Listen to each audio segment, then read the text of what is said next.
राजनीति का सफाई मॉडल यूपी में हमेशा चर्चा में रहा है। एक गांव में तमाम सुविधाओं का होना कोई सामान्य बात नहीं। मुलायम अक्सर कहा करते थे कि वो चाहते हैं कि तमाम गांव तक बड़ी सुविधाएं पहुंचे, जिससे गांव के लोगों को हर जरूरत के लिए शहर ना जाना पड़े। गांव गरीब के लिए ये समाजवादी विचार ही मुलायम की सियासत का केंद्र बिंदु रहा। अगर गांव को लेकर मुलायम के सपने को पूरा करना है तो सत्ता में आना जरूरी है, और सत्ता में आने के लिए सपा को अपनी ताकत बढ़ानी होगी। इसलिए पार्टी के समर्थकों को उम्मीद है कि अखिलेश बड़ी पहल करेंगे और चाचा शिवपाल के साथ अपने मतभेद खत्म करेंगे। अब सवाल ये है कि क्या ऐसा संभव है?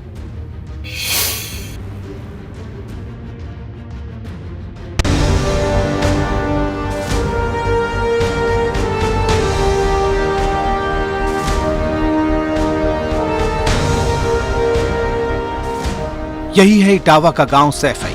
यही है मुलायम सिंह यादव की राजनीति का वो केंद्र बिंदु जहां से निकलकर यूपी के धरती पुत्र ने सियासत के शिखर को छुआ।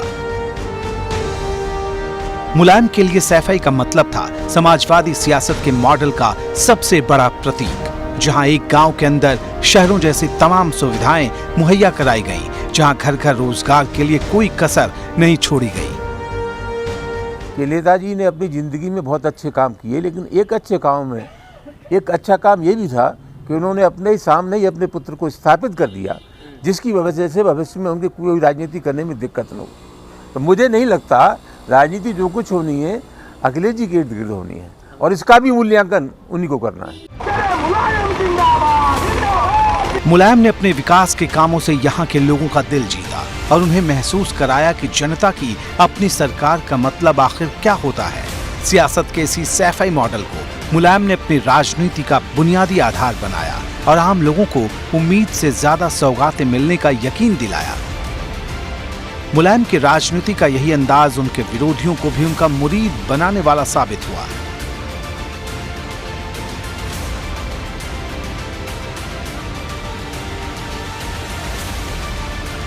अब सवाल है कि जो लोग सपा अध्यक्ष मुलायम सिंह यादव से नेताजी के सपनों को पूरा करने के लिए उम्मीदें लगाए बैठे हैं, उनमें से ज्यादातर शिवपाल और अखिलेश के बीच अच्छे संबंधों पर भरोसा क्यों जता रहे हैं? इसकी वजह है शिवपाल सिंह यादव का जमीनी जनाधार, गांव-गांव में समर्थक और कार्यकर्ता, और अखिलेश के पास का युवा नेतृत्व और आधुनिक सोच का होना। राजनीतिक जरूर मतभेद हैं, लेकिन परिवार एक है। आने वाले समय में ये भी भरपाई पार्टी के जब भी जो भी होगे चुनाव होगा, माननीय राष्ट्रीय अध्यक्ष जी के नेतृत्व में वो भी पूरी होगी। वो राष्ट्रीय अध्यक्ष जी को और प्रगतिशील समाजवादी पार्टी से जुड़े लोगों को सम्मान देना शुरू करें तो वैसे तो एक ही है, सुख दुख में बराबर एक हैं, लेकिन राजनीतिक रूप से भी एक होने की ज़रूरत है कि वो संरक्षक की भूमिका में बिल्कुल आएंगे और पूरा आशीर्वाद देंगे। बहुत बड़ा दिल है शिवपाल सिंह यादव जी। समाजवादी पार्टी के राष्ट्रीय अध्यक्ष अखिलेश यादव के सामने पार्टी के भीतर किसी तरह की कोई चुनौती नहीं है। चाचा शिवपाल यादव से मतभेद तो हैं, लेकिन शिवपाल यादव एक अलग पार्टी के मुखिया बन चुके हैं। ऐसे में अखिलेश यादव पर यह निर्भर करता है कि वो चाचा को समाजवादी पार्टी के साथ जोड़कर उनके कद और पद को बढ़ाते हैं या नहीं। लेकिन चाचा शिवपाल तो अपने मन की बात पहले ही कह चुके हैं। शिवपाल सिंह यादव के अखिलेश के साथ आने से समाजवादी परिवार थोड़ा बड़ा तो दिखाई देता ही है और उसकी एकता भी दिखाई देती है। वोट बैंक पर बहुत ज़्यादा प्रभाव उसका हो या ना हो वो अलग मुद्दा है, लेकिन उसकी एक इमोशनल वैल्यू है। ऐसे में मुझे नहीं लगता कि भाजपा ये मिलन होने देगी। इस तरह से भारतीय जनता पार्टी ने लक्ष्य निर्धारित किया कि 80 में से 80 सीटें जीतेंगे, अगर 80 भी नहीं जीतते तो 75 तो जीतेंगे। तो उसके लिए मैनपुरी को ध्यान में रखते हुए, 2024 के चुनाव को ध्यान में रखते हुए समाजवादी पार्टी के लिए तो जरूर ही अच्छा होगा कि दोनों एक साथ आ जाएं, पर ऐसा लगता नहीं है। अखिलेश यादव ने कई बार तमाम सवालों का जवाब मौन रहकर दिया है, तो क्या इस बार भी सैफई के समाजवादी पार्टी को वो सीधे सीधे कोई संदेश नहीं देंगे?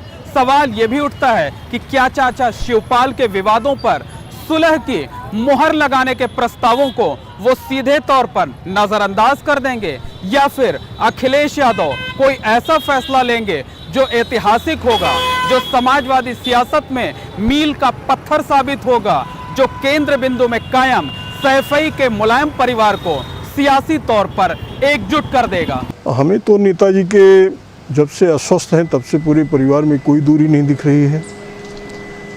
बाकी राष्ट्रीय अध्यक्ष जी श्री अखिलेश यादव जी नेताजी के वारिस हैं।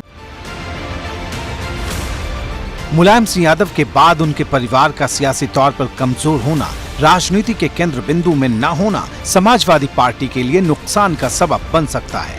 यही वजह है कि चाहे खेमा सपा का हो या भाजपा का, अखिलेश के अगले कदम पर सबकी निगाहें जमी हुई हैं।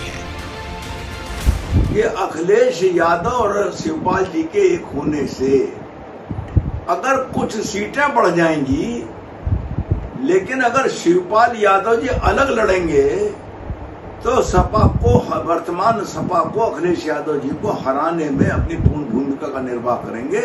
हमको तो निर्णय उन पर छोड़ना है। देखिए, मुझे लगता है कि जो व्यक्ति राजनीति करता है और शिवपाल जी ने सपा को मजबूत बनाने में बड़ा योगदान किया है, और मुलायम सिंह जी के जाने के बाद अब कोई भी व्यक्ति नहीं रह गया ऐसा जो शिवपाल जी को, अगर अखिलेश अपने चाचा के तौर से सम्मान नहीं देते हैं तो वो ज़रूर कुछ अपनी राजनीतिक जो उनकी महत्वाकांक्षा है, जो उनकी भूमिका है, उसको निभाने के लिए कोई कदम जरूर उठाएंगे। मुलायम सिंह यादव के परिवार ने अब तक कई सांसद दिए हैं। नई पीढ़ी के नेताओं को भी उन्होंने काफी पहले से आगे बढ़ाया।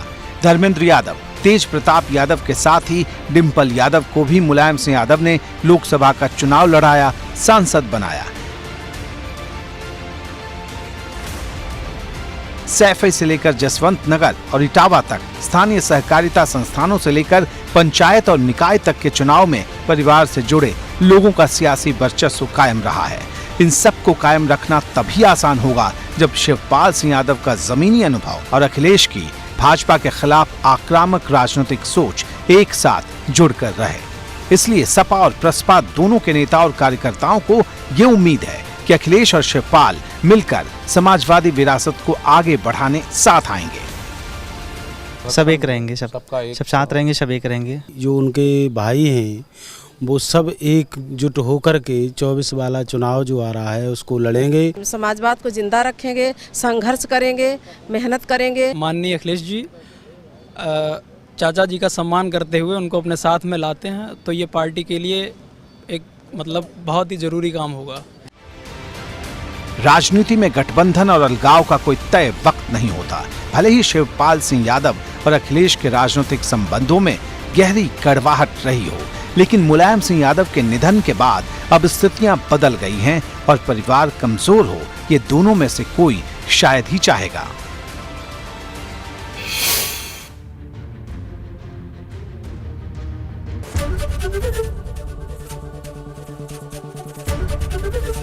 एबीपी गंगा, खबर आपकी, जुबान आपकी।